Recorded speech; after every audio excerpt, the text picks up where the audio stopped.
Hey everyone, welcome to another episode of Behind the Scenes. My name is Diana Lizrazo, and today's guest speaker is Paul Tannahill. On Behind the Scenes, our guest speakers are real estate investors, and they're here to help you by sharing their journeys. On Behind the Scenes, our guest speakers will be talking about the project that they worked on. They'll go through the numbers. And the best part of all, they'll get to talk about the problems they've encountered, how they solved them, and if it were something new for them, what they would do next time. So let's send Paul some love, send him some hearts, and let's get him on here. And also, if you're looking to come on and you would love to share your story of one of your projects, or even on my other show, Behind the Scenes, which is the personal development journeys you've gone through to get to where you are, send me a DM and I'd love to chat with you and book you in. So let's get Paul in. Where's the love, guys?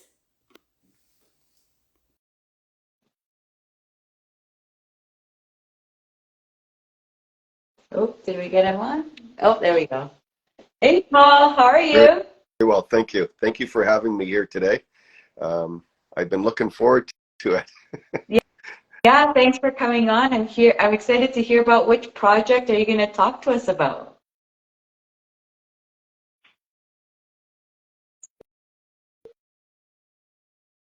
Property at Tenplex 3 weeks ago, and we were there yesterday. We were talking with different property managers, different contractors, setting up the pace. Some things are moving slower, and some things are moving much faster. Uh, Mm-hmm. Very fast for Ontario. So there's great news all around. That's for sure. Awesome. I'm excited to hear about it. So let's start with, let's just tell the viewers a little bit about yourself first. So what your real estate strategy is, how long you've been investing, anything else that you'd like to share before we start talking about your project. Sure. So I've been in real estate for a fair bit. I was active for 5, and then I was passive for about 15, and I've just started active again for the last 2.5 years. And my activity in real estate has been in multifamily. So just on the weekend, it was an Expand conference. I don't know if you're going to be able to see it, but I was awarded a deal of the month. Awesome. I was awarded Congratulations. best multifamily deal award, Nice. and I was also awarded an honor award. So I completed my course with Wealth Genius, and in order to get an honor award, it's 2 or more deals within the year period. So um, I I think I did that in the first quarter. That's amazing. It was very nice to get and stuff, and it's nice to be recognized in the sense of our accomplishments, may it be small or big or something. So my focus is in multifamily. The strategies that I most favorable, it would be the BRRRR method: the buy, renovate, rent, refinance, repeat. And we have projects in a couple different cities in New Brunswick, Edmonton, and a few cities in Ontario here. So Awesome. So you're all over Canada. yeah, that used to be That's awesome. was I was stuck in the one city. I always wanted to kick and touch, and the first 5 or 6 buildings, I never actually went there. So now That's amazing. I go to them because just to share my journey and stuff, and to share my experience and knowledge with other people. So I go through the walkthroughs, I'll talk a bit, I'll explain about, perhaps maybe what I'm looking for, what are the strategies I want to apply, and stuff like that. So I hope people find it useful, and I enjoy sharing it. Awesome. I'm excited to hear it, and I know the audience is too. So, okay, so you said, so then you're saying that the one you just closed, this one is also, it's a multifamily and it's the BRRRR strategy? Yeah, so we're looking at the burst strategy. Because it's Ontario, we estimated 3 to 5 years, a little bit more challenging with tenants and stuff. So we estimated 3 years to do 50% of the building, which is fairly conservative. But in Ontario, I believe you need to be prepared for that. Um, Mhm. as we've taken possession 3 weeks ago, we already have 2 units available and one coming at the end of this month. So we're almost at our 3 year mark. I believe Oh, we'll wow. year mark by the end of the year. And then we'll try to move that 5 year mark, which was a full completion, um, to bring that down to a 2 or a 3.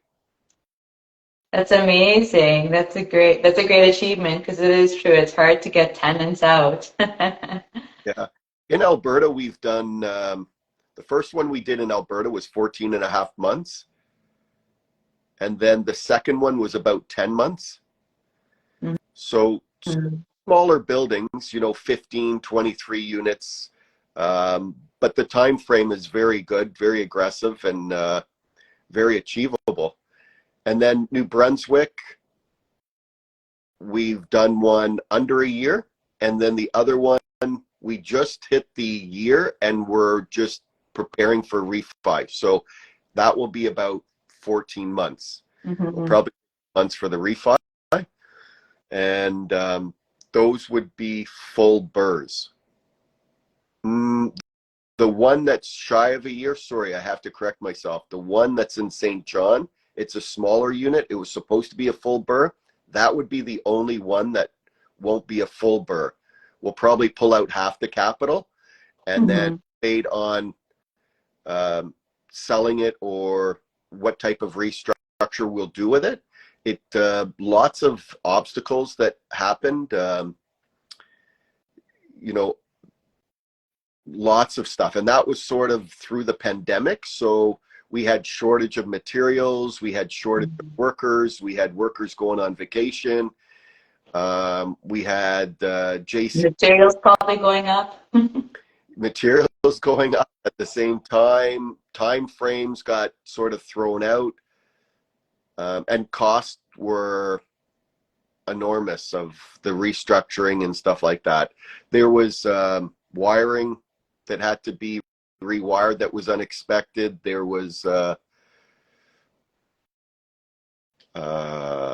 they had like a steam system, like pump, and all the pipes had pinholes and there was mold. So when we opened it up, it was a can of worms. Now overall, it's pretty good for the amount of obstacles that can't be foreseen before that happen, that we're still coming out. We can still pull out all money and some. Mhm. So that's the best scenario, I guess, out of it. But the headaches was massive. And Yeah, they sound like it. And so you were so for that project you were having so what kind of like started the problems? Like, did you have to open up a wall and then all of a sudden like you just started finding things, or how did you just start finding about all these problems? yeah, so we went for the electrical. We looked at the electrical and we figured that, during the inspection it was all copper ends. And then yeah, we opened up a wall to do some, and then we found there was knob and tube in behind. So Mm. we're like, might as well replace it. And then we had to upgrade our meters, our panels, to accommodate the heat pumps, to switch over the utility system, the heating system, and stuff like that. Yeah, it was just one. We refer it growing up to a can of worms. So open. Yeah, opening up those walls can definitely be a scary thing because it is true, like it hides a lot of things, and when you open it up, it becomes one of those things like fix it now or hide it later, but usually hiding it later makes it even a bigger problem in the future. So it's just like, might as well, I feel like, suck it up, get it done now, and be stress free that you've taken care of it now, at least in my opinion. Curious on yours. Yeah, for sure.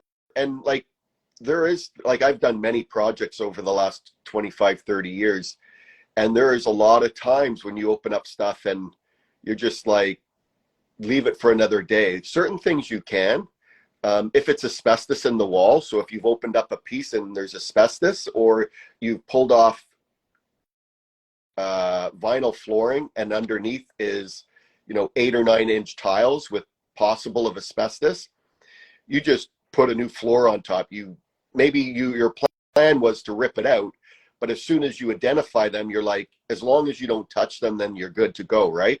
So then Mm-hmm. well, I'm just going to put another floor on top and leave it be, and that's fine, right? Like, you're not really leaving a massive problem for somebody, Mm-hmm. something that doesn't have to be dealt with. Mm-hmm. Another thing, you're planning on moving a wall, you do a sample, it has asbestos, then you decide not to leave it. As long as you've left it, you haven't really, it's not like you're hiding anything in that sense. Mm-hmm. To be done, because according to government, it doesn't have to be done unless you take the wall done. Then you need to properly dispose of it, handle it, all that kind of stuff. But as long as you identify it and leave it, or even if you think like, oh, it might be, and you just say, forget it, leave the wall up, you're okay. But with mold, mildew, electrical, there's many reasons why you want to address that as soon as possible. Mm-hmm. Mold could be health problems, stuff like that. I know a lot of people think asbestos is a health problem, but as long as you haven't scraped it, damaged it, tore it up, created dust from it, there is no health problem. Uh, Mm-hmm. but with mold and mildew, it can be hiding, and it is a health problem, even though you may or may not see it. Yeah. Wiring, you sort of hide that, but then all of a sudden, you've got sparks behind the walls. You've all of us, when it comes to people's life, fires, stuff like that, you want to address that. So that, 100%. you never want to patch it up and just put a band-aid on that. You want to resolve it.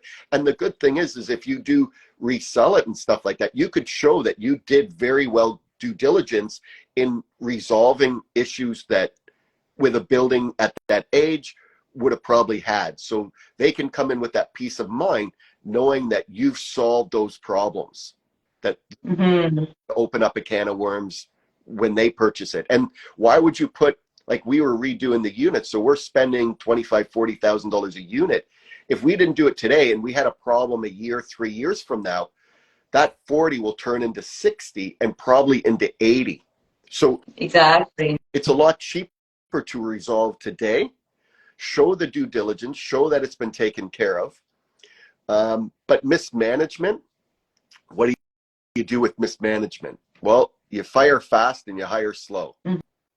Hmm. Love it. Love it. Yeah, that's a great point. You're right. Not everything needs to be changed, but like you said, like plumbing, electrical, mold, 100%, all those things are definitely things that is just like might as well nip it in the bud and take care of it now because it just could be a worse situation if you try to hide Yeah, it. and you're creating a strong foundation for the investment itself, right?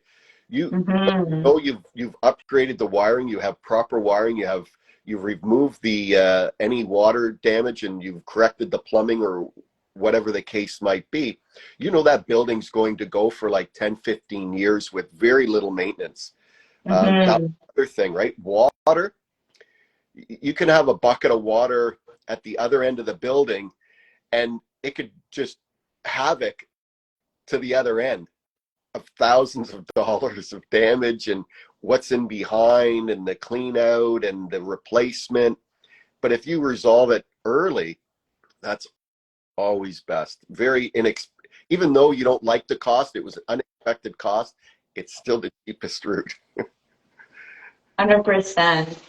And so let's say for that project, like what were the estimated costs and what did you end up the renovations being after all these new things that you found?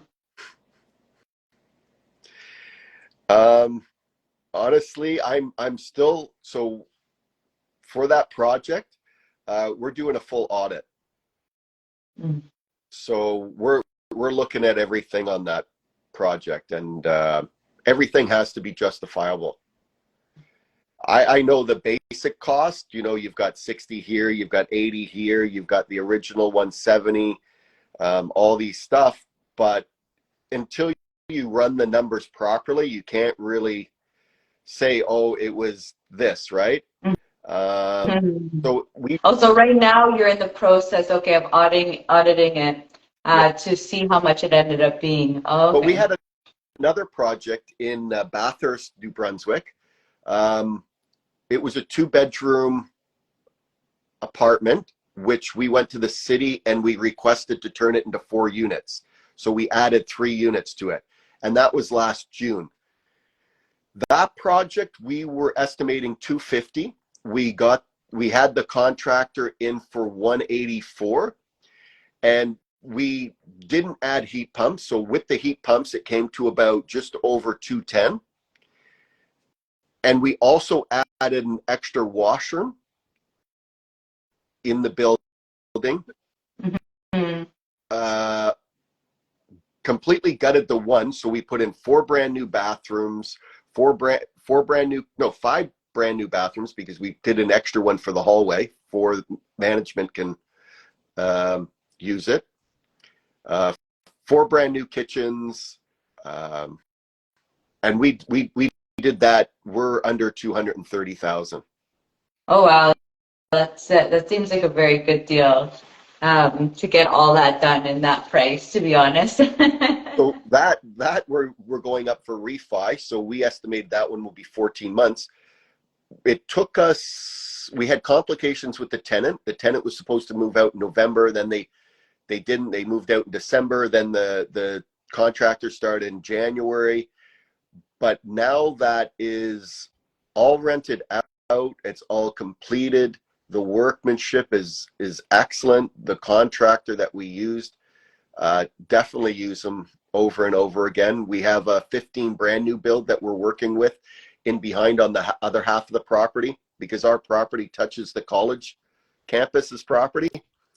So we've just submitted a 15 unit brand new build with the city, and they like it. They're going to allow us, well, they're going to allow us 1 parking spot per unit instead of the 1.5.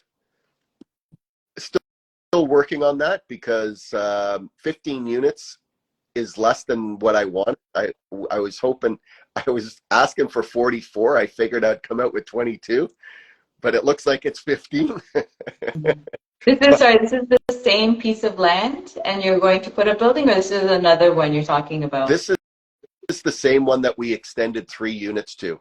So it was Okay. first half of the acre was used for it's a 22 unit building now. It was a 19, it's a 22 unit now. And we have a half acre in the back. And the back property, our backyard, touches the college campus's property. So we want to build a new build there. So the city has said, I think they think a 15 unit is sufficient. They'll allow us the 1 parking spot, but we're going to talk with the college and the city and see if we can provide a solution to some of their problems. Oh, that sounds interesting. It'll be interesting to hear how that goes. Yeah. So we've already done the blueprints. We've already submitted it to the city. They've given us the verbal, looks good, to go to the next step. Hmm. Trying to figure out how to tweak it and how to, well, if they allow us some of perhaps maybe units that allow maybe 6 students in, 1 kitchen, 1 wash, then we only need 1 car parking for that, because that would be classified as 1 unit. And then Hmm. that might be able to help with the affordability in that city. It would help with the vacancy rate, because it's they need places to live there. We Oh, really? And in the restaurant, the waitress is asking us, what are we here for? And we said, oh, we're just looking down at that building.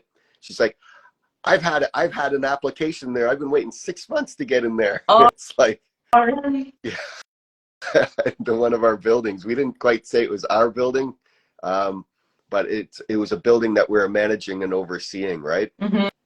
Mm-hmm. So their shortage of occupancy is very high there. And we would like to be able to help and assist in any way we possibly can, as long as it works for everybody. 100%. And so for that property, did you, when you did the fundraising for it, were you just fundraising for that building and then now you're fundraising for the other building, or did you already have the plan of getting it all done and raising it all in one for both the buildings together?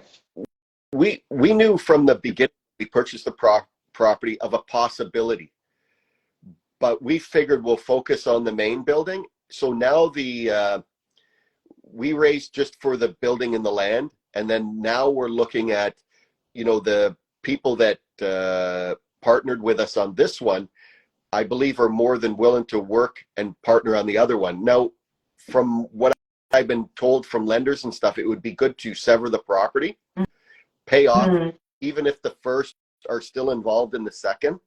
At least it severs it, and then create a separate deed. Mm-hmm. And where we're building, actually, there was actually a building there between the open lot that the college owns. So they bought it, and there was 2 buildings there, and they tore it down and just made it Just the grass, one. just so they had land in between the building and everything for when they developed the college. So the accessibility and the possibility has already been in that part, because our property sort of goes down a bit. We had a bit of a problem where it drops, I think it's 16 feet. But with the architect, we just come up on the level and get access, and then a walkout on the basement. So we'll do a 3-story, and the city says that looks pretty good. That's awesome. That's great. And so for that one, like you said, so you're gonna just see if you can get the initial partners. You're gonna refi it to pay them out, but then basically reuse that money for the next project if they're still interested in being involved, obviously, in the next project. Yeah, That's so amazing. normally the people that we work with are always looking for the next opportunity. 100%. That confidence and everything, and I obviously we're blessed in the abilities that we've achieved. So it's good that it's benefited everybody. 100%. And so with your team, not including your money partners, but your core team that you have, do you have someone there that's helping to run the show, or how are you structuring your team? That's a good question, because the people talk about boots on the ground, have somebody there that's actually close by, drives by, can shake hands with people, can walk the building and do all this stuff. I'm not quite as impressed as I think I should be with that. So this project here, we actually did from our computers, from Ontario. And we dealt with the contractors, the property managers we fired and hired. And we utilized realtors and brokers and lawyers over there. And we didn't seem to have any problem. And they didn't seem to have any problem. We had lenders in Winnipeg. We had partners in California. We had the deal going on in New Brunswick. We were on, I think, 5 different time zones sometimes when we had meetings, and nobody seemed to have a problem. And everything very well. And we have another project where we have boots on the ground, and those boots have to be removed because they're causing more chaos than solving anything. It's almost like your partner keeps driving by the property and saying, the grass isn't cut yet. Mm. You know what I mean? Got somebody to cut the grass. Let the person cut the grass. Mhm. You don't need somebody running around the building overseeing the people. Mhm. You're just creating a web of chaos, right?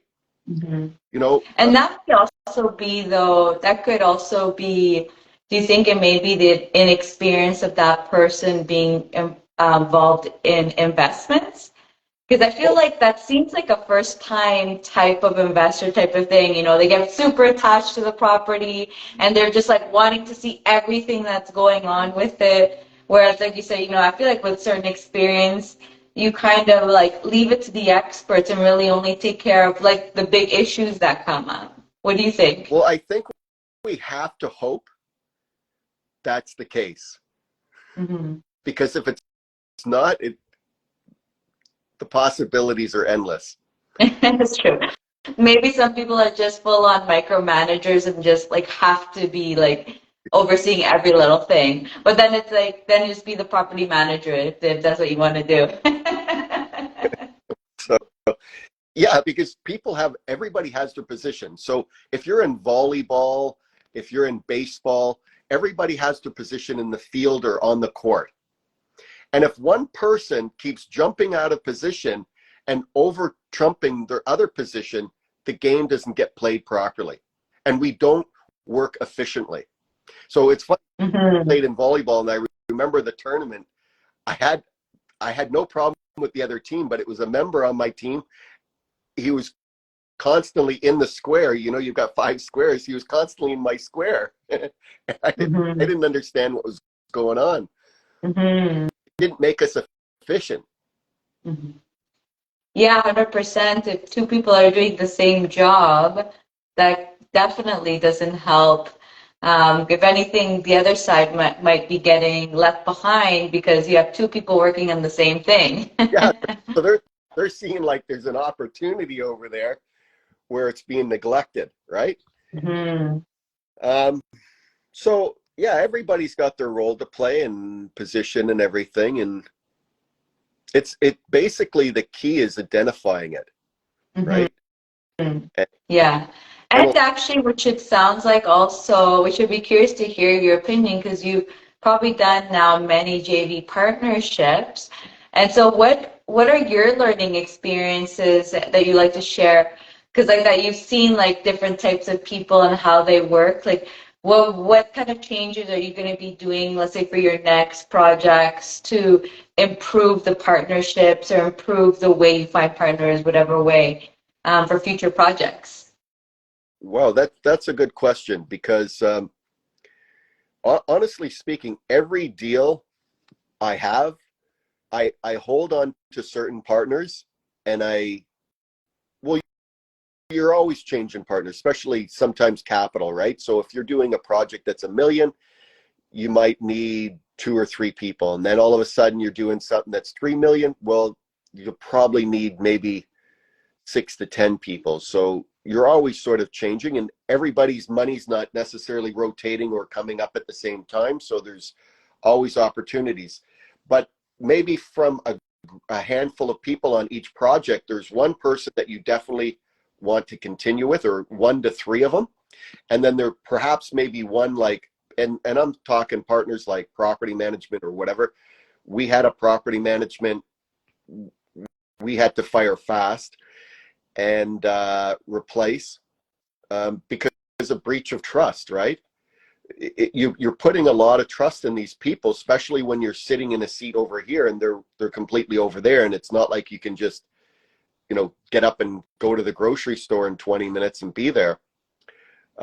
Um, so we do put a lot of trust in the people. We put a lot of trust in the contractors and the people, but we still have to make sure that we don't um, let them too loose, too confident in, oh, they're going to take care of everything, because assuming does not usually work out the best for all. So you got to keep up with them.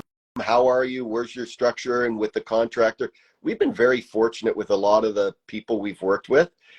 But every once in a while, you'll have a property manager, and you're just, they were renting out. They were doing lease agreements for 101, and the person is in 103.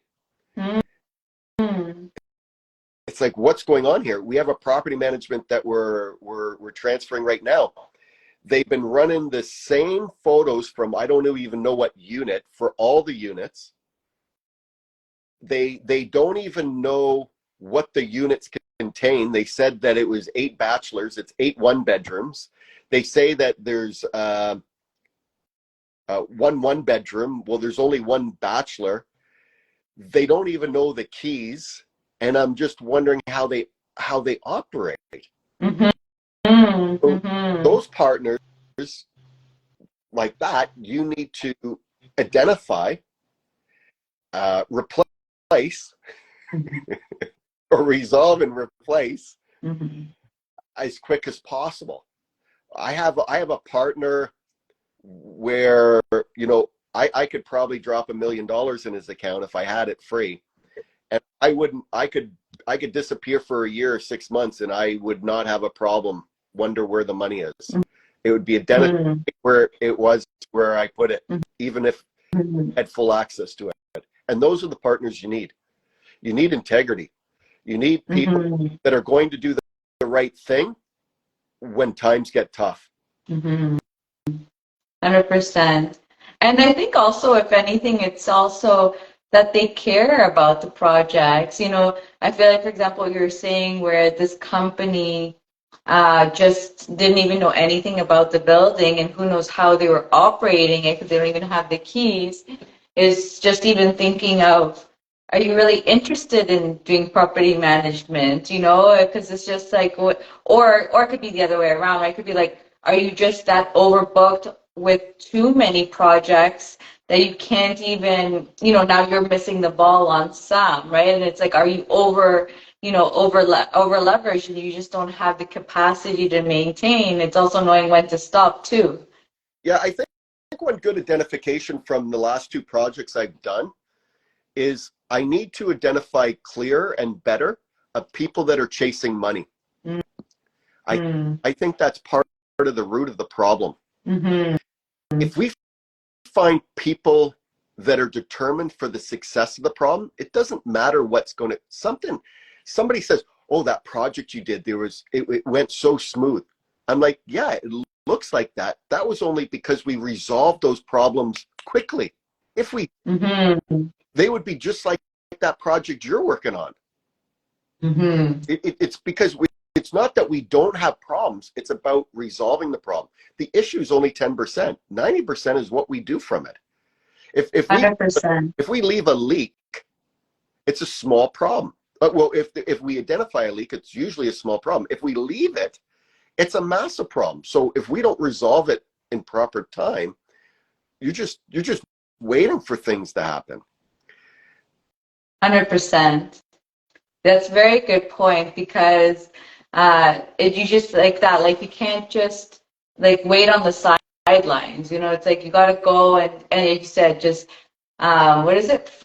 Fire quickly and hire slowly. Completely, that makes a lot of sense. It was from my partner. And probably learn from your mistakes too while you're on the way. What you didn't like about that person, so you make sure that you don't hire that again. Yeah, and to me, I feel that it was a blessing because we were able to identify it quickly. And I have many partners, so we have the group of us have a fair bit of property in Moncton, St. John, Bathurst, Fredericton, Grand Falls, all those areas. And the property manager is well known in most of those areas. And as soon as we identified the problem and resolved it, we definitely gave notification in all areas and cut ties. Mm-hmm. Mm-hmm. So I don't like to put other companies down, but make sure that you listen to the people I do refer you to. Mm-hmm. Ones I don't have 100%. are usually ones we had problems with. Pardon? Sorry, can you say the last part again? So like if I refer somebody, then the ones I don't refer could be the ones I had problems with. Mm-hmm. Yeah, I completely agree. And it's only like that, especially I feel like in our real estate community, the very, very active people, there aren't really so many of them. So it does like word starts going around, especially like that if you're like a dedicated person that goes and works, for example, like that in St. John's or even New Brunswick. That especially is a very small, small community where it's like people will get to know quickly who are the good workers, who aren't so good, and and it's just, you know, you want to make sure that like if you're like I don't know, word goes around quickly. So it's like if don't burn your bridges. Either do what you love or don't do it because it gets found out quite quickly. Or like you said, if it's just a money thing. But even thing like if you want money, like do a good job and you'll get a lot of money. Yeah. So there's this saying we say we can't afford them, and it's not the price, the cost Hmm. bill, right? Usually it's the Hmm. service you can't afford. So I don't mind paying people fair good money, Hmm. and mind paying depending on the situation a surplus or an extra amount that I could probably get less expensive somewhere else, but I know that the service is going to be taken care of to that standard. Um, and then when you get people that take the money but can't provide the proper service, well, it has nothing to do. You could have given them more money and they just would have done the same job anyway. So it's not the price, it's not the actual money that you can't afford, it's the service you can't afford. So there's two things there that are good to identify. Mm-hmm, mm-hmm.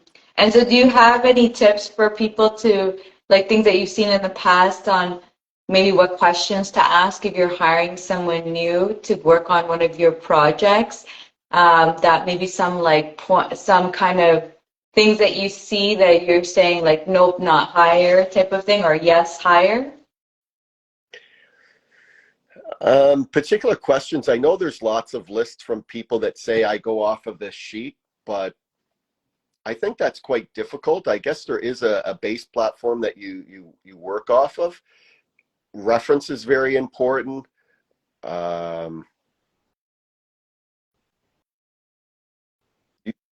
So actually for references, do you have any way of identifying, like, for example, ones that are like friends compared to actual like workers, actual like work received? Because I feel like that's something I usually have problems with references is always knowing if it's a real one or not, you yeah, the know? brother-in-law owns the construction company, right? So they give him the reference and say, tell him I was managing your buildings or I did the work for you, right? Mm-hmm. So that is very challenging, but usually a lot of times you can talk to a few people and you'll sort of get a feel if it's just scripted or and I think the best thing is even with investors, if somebody always glorifies every project they talk about, well, there's a lot hidden, obviously, Mm-hmm. telling you. So even with a contractor, you can ask them, or a property manager, what's the best case scenario, what's the worst case scenario, and you can really identify if they're truthful or not.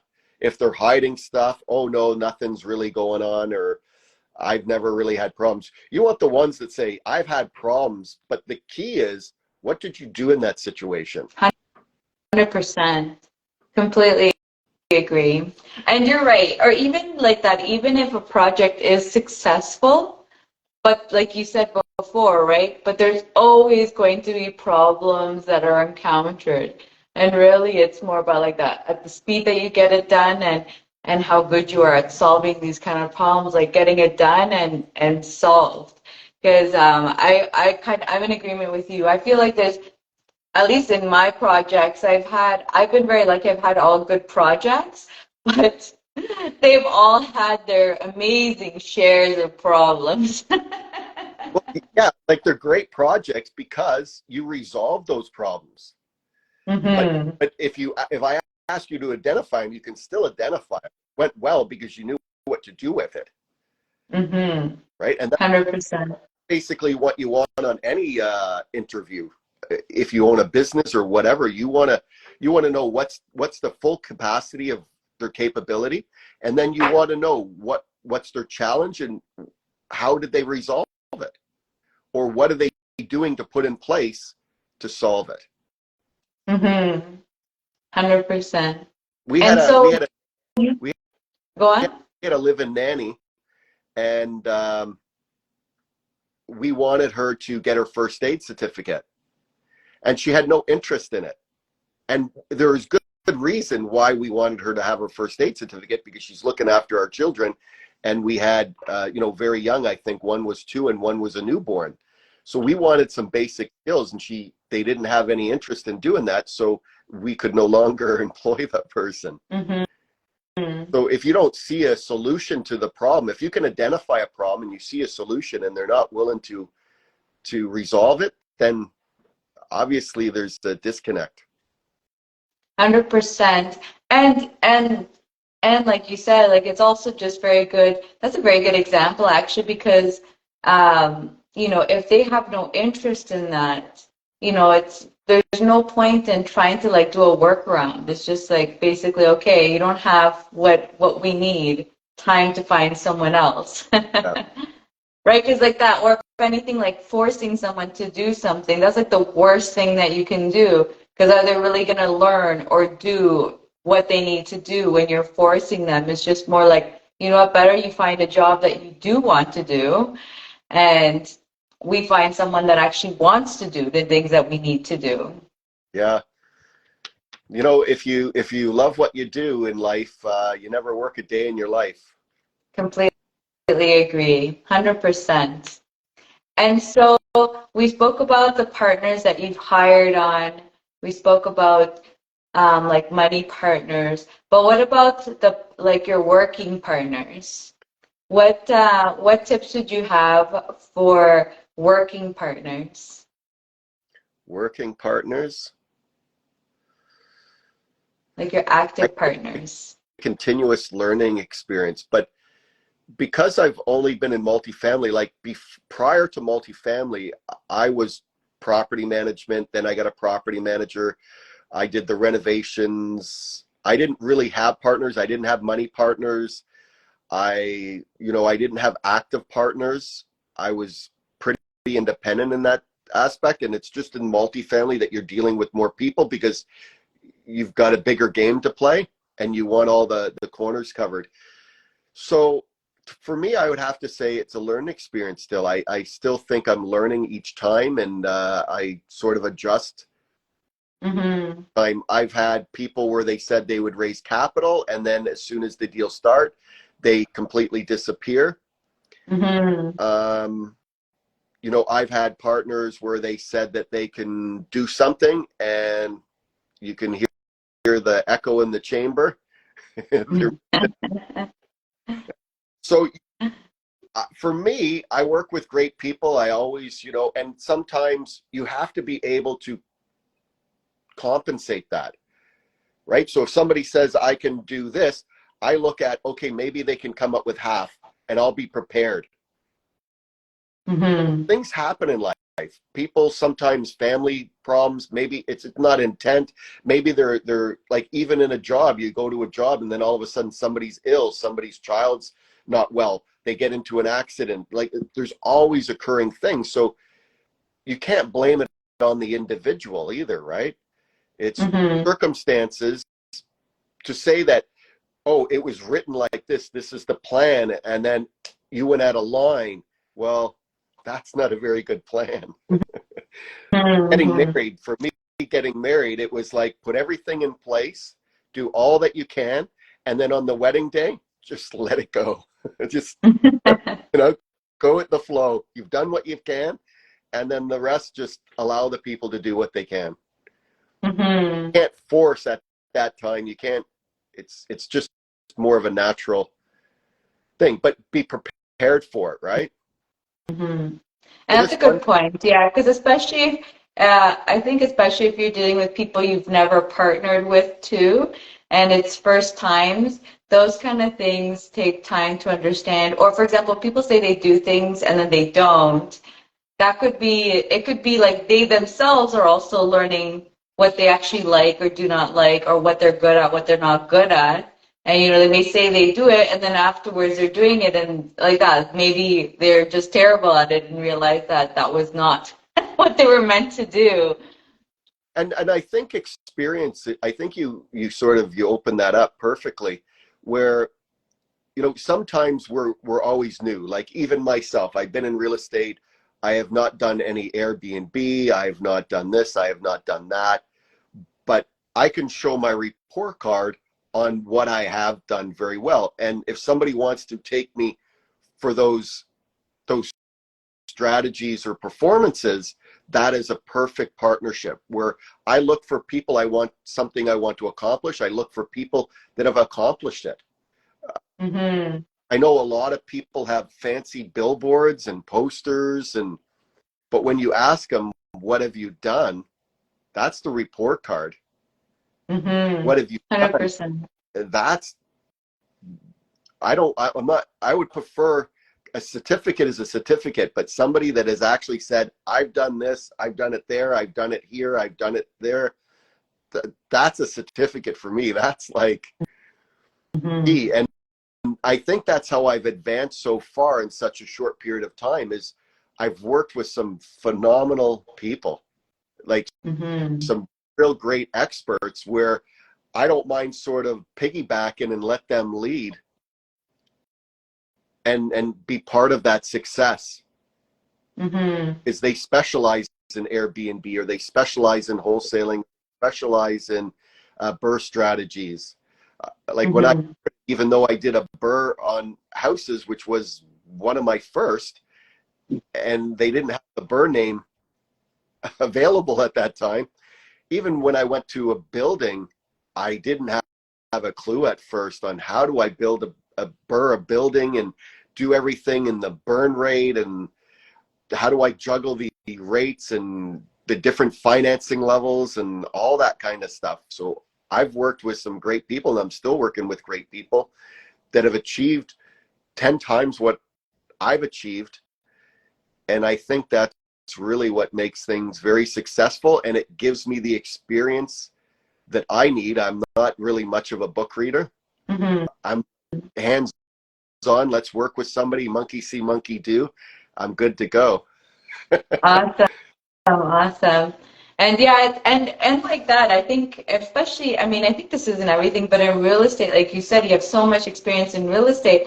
But for example, like that, like you started doing partnerships, and learning about like specifically like active and money partners like that, because I think that sounds like something that new that you started in your this phase of investing from like probably before, right? Before it was all your own properties Yeah, they back were 15 all, years ago. I didn't have any partners. I had the Mhm. bank. I'm at an 82% debt ratio, and then working with different lenders and I guess I think I did pretty much everything: house hacking, BRRRRs, creative financing, bought houses with credit cards. But the only part I didn't was, having JVs, having other people pull mortgages, bringing the money. I didn't go to that extreme, right? And I Mhm. did okay because I was active for 5, and I became passive for 15, and I stopped my full time employment. So it wasn't like I was in a hard place and a hard time. Um, 100%. Yeah. So it's just like saying like that in anything you do, I feel like when you're getting into something, I feel like there's always levels even in real estate of new things that we can always be learning and advancing in. And so there's always going to be at least I feel like something that we're learning, having to learn, even though we've had so much, for example, like you have had so much experience in real estate, and even now you're still, learning things because and just I feel like real estate evolves too. yeah, it does. Uh, CMHC. changes, Mm-hmm. city bylaws change, property management change, like all that. You go to a different province, there's different rules and regulations. I think it was Warren Buffett that said, the more you learn, the more you earn.